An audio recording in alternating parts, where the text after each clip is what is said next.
Vad vet du, hè? Morstan Weiser. Ja, han vill det. Morstan Weiser. Och så kommer han så här. Dan kan jag nog vi. Vet du något vidare? Ja.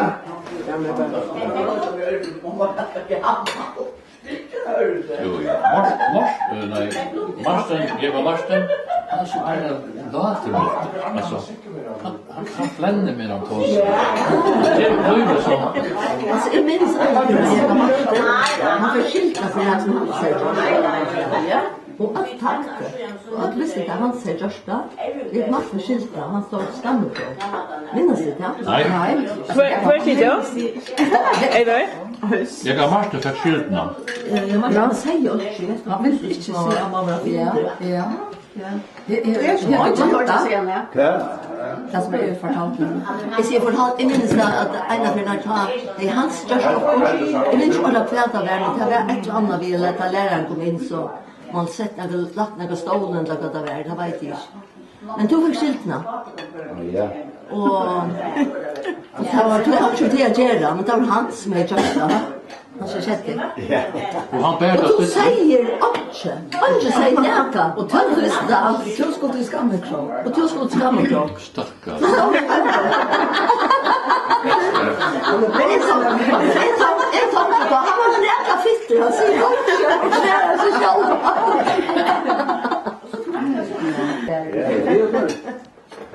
Ja, det är annars är det.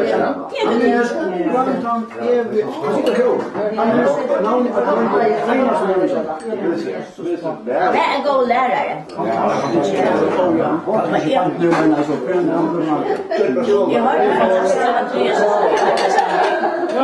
Hon är mamma till David Jata. Och David Jata, alltså. Men hon säger om Theo. Han är cool. Du är stor och säger det alltså, du är där. Han respekterar ju.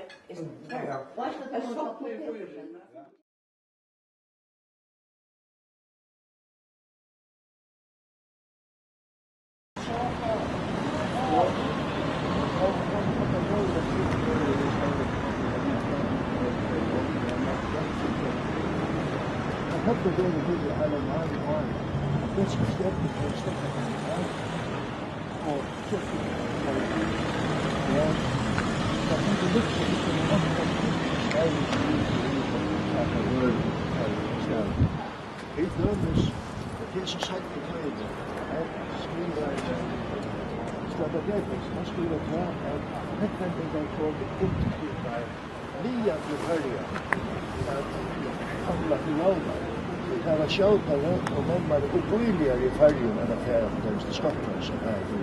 Och så får det oman att det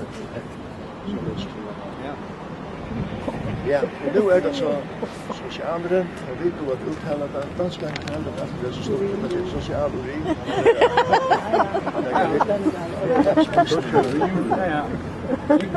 Ja, sist du ser, det kommer som allmänna så vi har faktiskt det samma. Här kanske vi känner bäst här på hela jag jacka. Jag jacka han var det och var en sån ordentlig hejersmäll att det som här som Silversny nu är att det är nästa att alla bröderna Kristiansen, Eli Kristiansen och kompani och jag säger vi bejen till Eli Kristiansen nu kanske han så säger vi så till tid konkurrens alltså tid må ha det öle gott alltså han hukte på allt finner du det alltså så säger jag att det är så lätt att finna det han köpte kontaktet med löpner som var här i förrgen.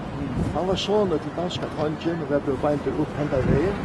Och han blev så först kommandant av Skansen och sagt att han var och han hade en dam den unga jente Albert Charles Nutse och kom blev på vägen vid löpner. Han sände henne så ut att en Nutse och här han havna man att gifta sig vid henne och ta på oss och byta fest här ute. Och det är han som ständer i Grindavusne och det var jag kontan havna. Ja. Och han hon fär så en son som heter Christian och här kommer alla dessa Christians vänner och jag säger det där Här kom ju vägläggarna ifrån i Dalen, här var Hesse Stefanssons hus här. Det var ett Dal här som alltså kom upp i Dalen, men det var så sagt i tøyen efter uppe i Fröjenskön. Väl, precis som en med här var så här, och så kommer vi till här, vi känner att görlakten där här och att packhuset livet, det här har vi alltid kallat för packhuset till Gräkarhuset. Och Gräkares, det vet att det handlar inte om nämnder här i havn utan Gräkares miljonärer.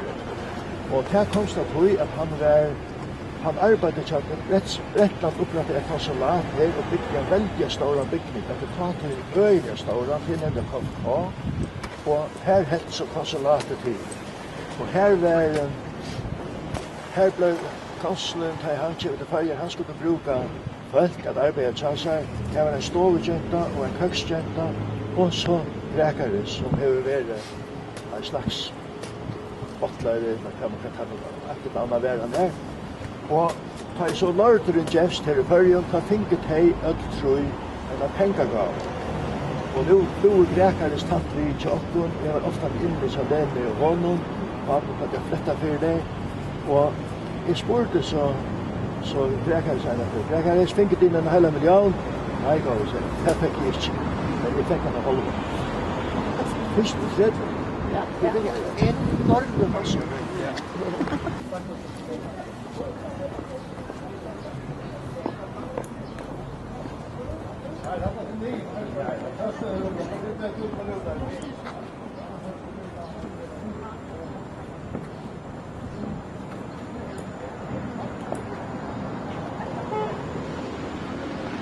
Kan man aldrig inte för att det utgår i värld. Och När var det Marina nu var alltså när kom att på munnen? ja, det är längt då det. Ja, när blir jag där? Jag går. Det är kanske det är omkring 1900. Okej, Ja. Alltså mycket mig. Det är ändå allt här. Ja. Och huset så ständer på ett annat för gamla Danmark, det är nordvist, det byggt av timmer som är från det gamla Appashusen. Och så här har vi ett spel. Nya för vägen, det reja. Ja, det reja, gamla Danmark.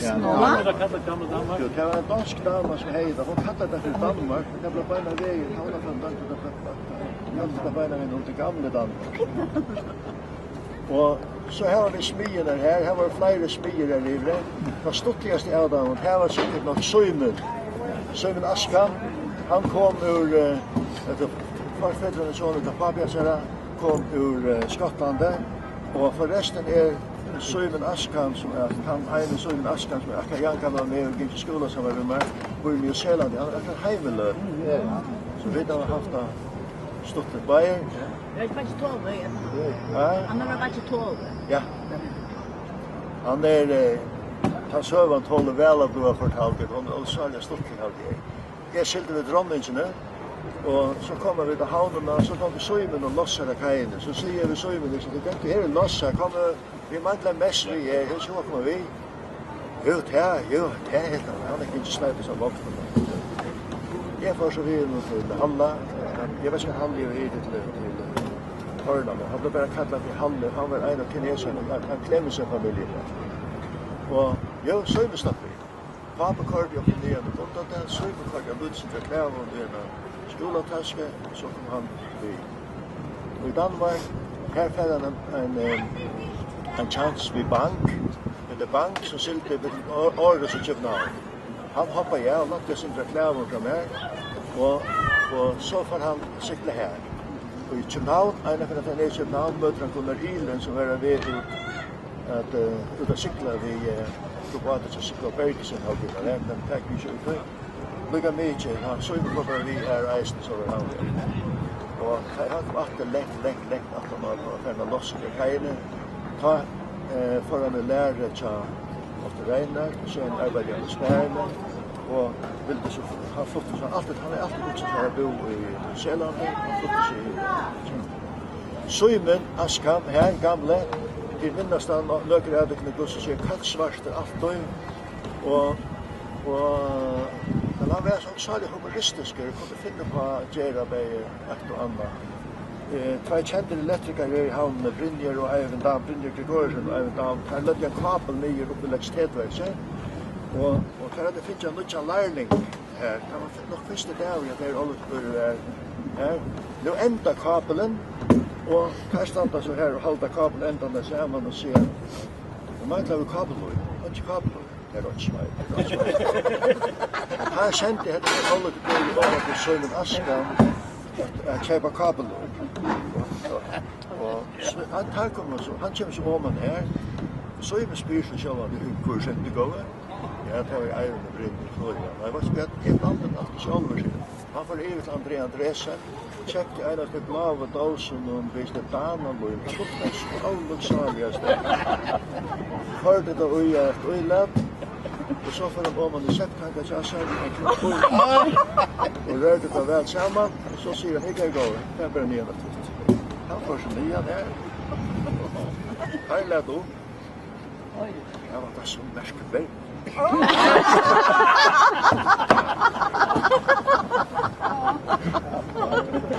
Det är vi till Valdemar Lutzen. Hvis jeg skal beide som fortelle om Lutzen-familien, så blir det sikkert lite, for det er så oversvarlig glad for. Ja, okej.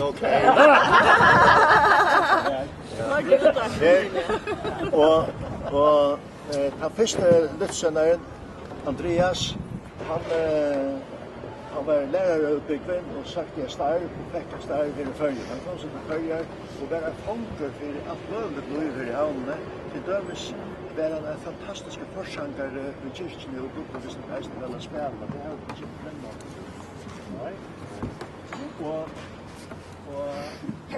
han ble borgmester i havn. Han kan egentlig dramatisk an leie.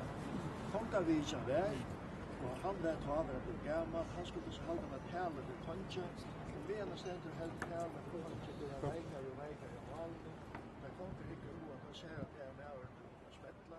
Han teker så hånda, men lagt deg i.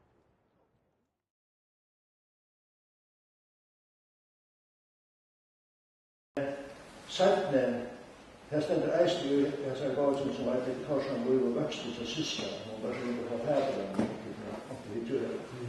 At her var altså for danske drottningen Maria som er i Kyrkjena. Man visste heller ikke før i målen for jeg vet, men til en som det Daniel Buch som det var.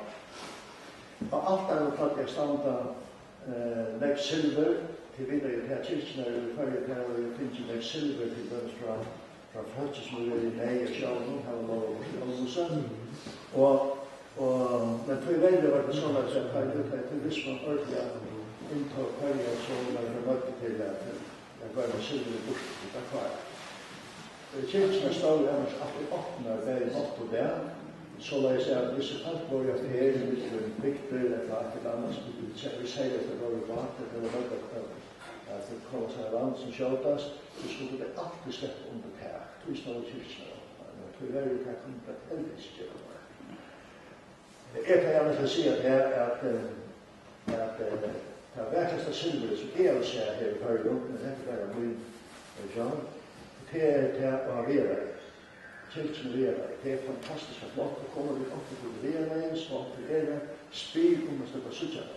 Det stavar mener fra 1848, da var en rigg, en antisk rigg, som Margot, hun var i ferie fra land, og Vindvøy kom i Rits, ut i haven, og det lengt sammen i april, med hvert annet det, med 20 år etter å live, og ta i skipet så fikk jeg regge ut fra til at så sette det flatene opp, og ta klarer å regge den land. Han venter så på vattnet, og nærke krok i munter, og tverrfaller så videre, om det kunne finne ferdig. Og her kommer til Bierens, og her er sånne morgen. Her kan jeg arbeide som kyrkjene til Kavadios, kyrkjene som her kan jeg arbeide som kyrkjene til glede vårt her, der er det kristefolk, der er det konflikt. Andre er det, at her kan jeg på og dekkningen her reiser seg opp og for øl, hikker og dumt, litt av hvor jeg er bekker og dypner i kyrkjene. Og dekkningen har langt av hovedlater. Tror jeg at andre er herren som står utenfor, det var en negativ. Det er aldri skjedd av noe. Og han vill hjälpa mig fram här till prästen, vilket var prästen. Jag är prästen, du får det bli varmt, så det är en show.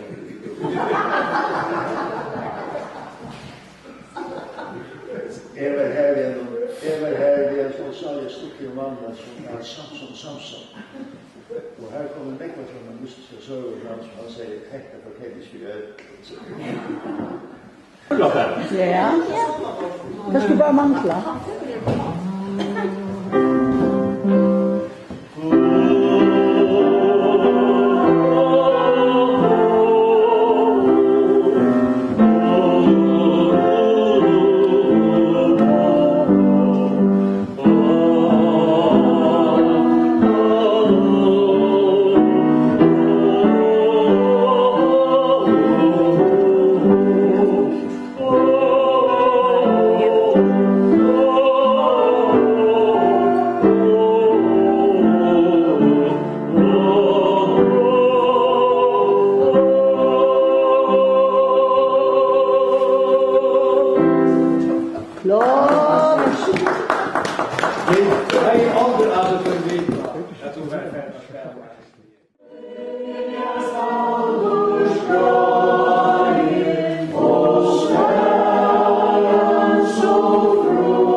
Han døper ett av bøttene til seg Nikolemmor.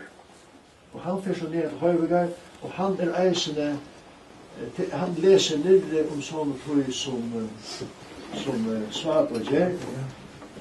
Og han får Nikolemmor her om at være ryker, etter hva togene, være ryker, og han får bygga seg litt annet i Ånglanda, og han har skrivet en bok som alltid har vært nytt. Det er ikke av nøkere utslitene enda når jeg brukte universitetet i en beine. Han beskriver i Florøyene og i Østland. Og jeg skal ikke svare på kjenne så hjemme til her. Han heier et bokasavn.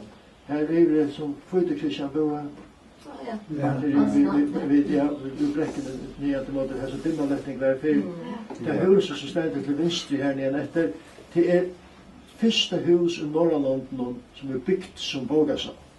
Det var byggt desideret som Bogasam, og her var så Jens Christian Svab, og han var så Bogasam og bo i hessen husen her. Alle tar som kommer ut i husen her har vi kallet for Pettersstå. Vi hadde en som var Fritz Pettersstå, Timpemauer. Han var pape, nei, han var fosterpape til Halleluja-filmer. Appi Halleluja Sofus. Halleluja Finnur var pape til Halleluja Sofus.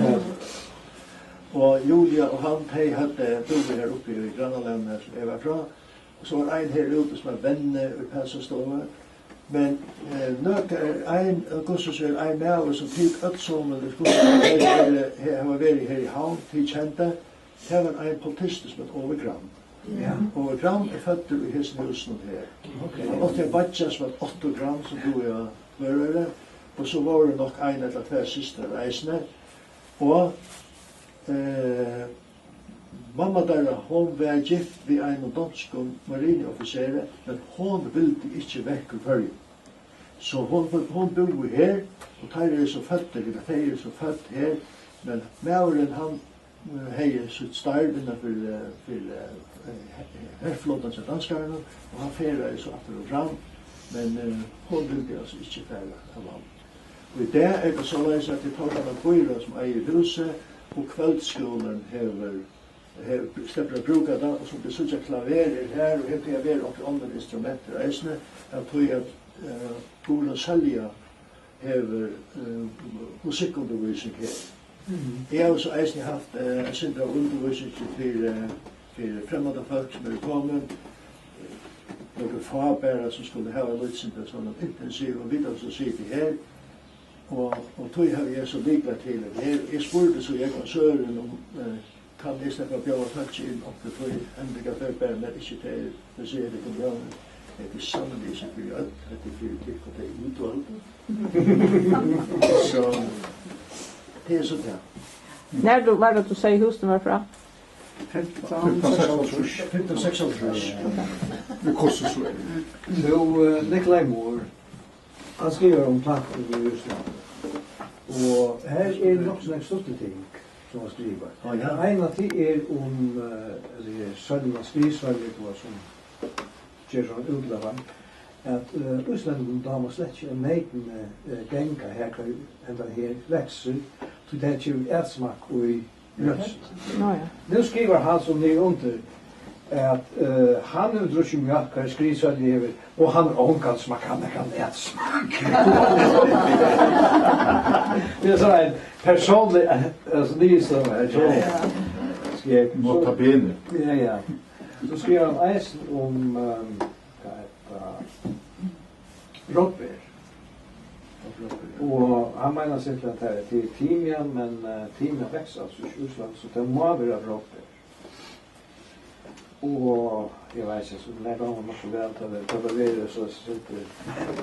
Men han skriver om at kvinner drikker såter av når deres tider til tilbakeholdt. Og menn drikker begjærligt dette svåt efter gårsdagens drukk.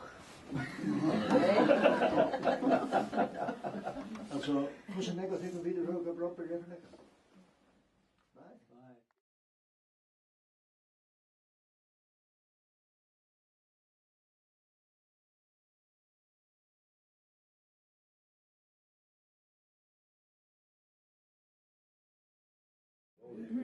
Hon synger ærestemmen, så jeg kommer å høres kanskje sinde bedre, men du skal høres bedre enn hun høres i kirken i det. Så skal vi synge vi her? Ja. Du er bedre. Si opp. Nei. Og ikke si at du reiser mikrofoner, det sier at hin. Du, helt annet her. Men du kan se den, han kan standa akkurat som du kan holde den i hånden hvis du vil. Vet du det? Ok. Jeg så ikke helst, jeg kjenner ikke godt hver annen som 22. Det er ikke alltid. Her var han der.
Han signingar sende og nøye lysa lät.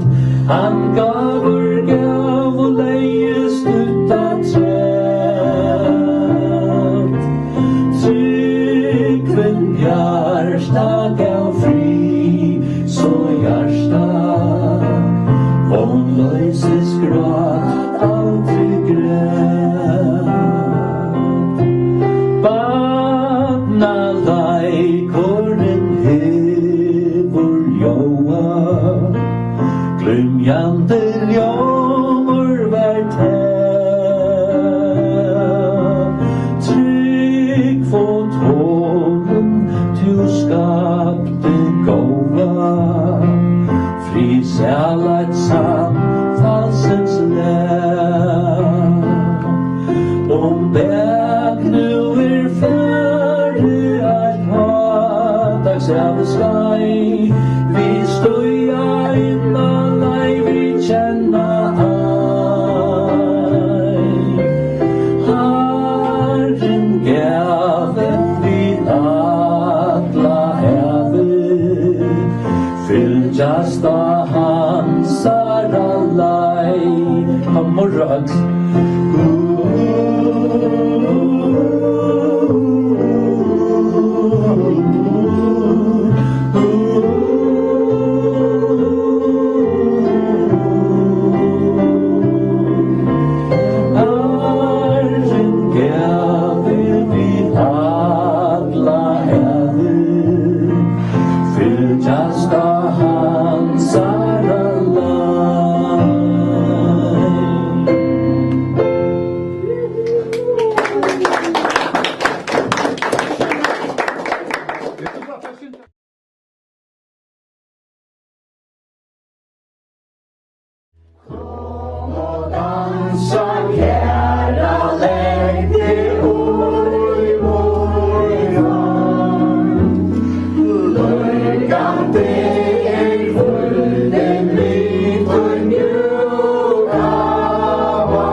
Han måtte ikke komme i det her.